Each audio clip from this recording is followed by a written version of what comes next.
காரைக்கால் அம்மையார் தான் முதல்ல சிவபெருமான பாடுனது.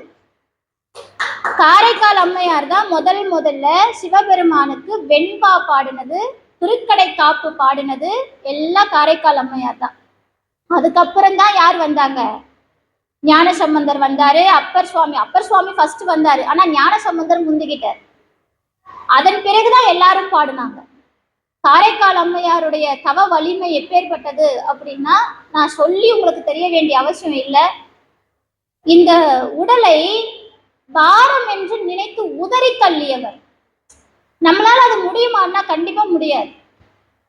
கணவன் தன்னை தெய்வமாக நினைத்து வேண்டாம் என்று ஒதுக்கிய உடனே இந்த உடல் வேண்டாம், இதன் பிறகு இந்த அழகு எதற்கு? ஏன்னா காரைக்கால் அம்மையார் அவ்வளவு அழகு.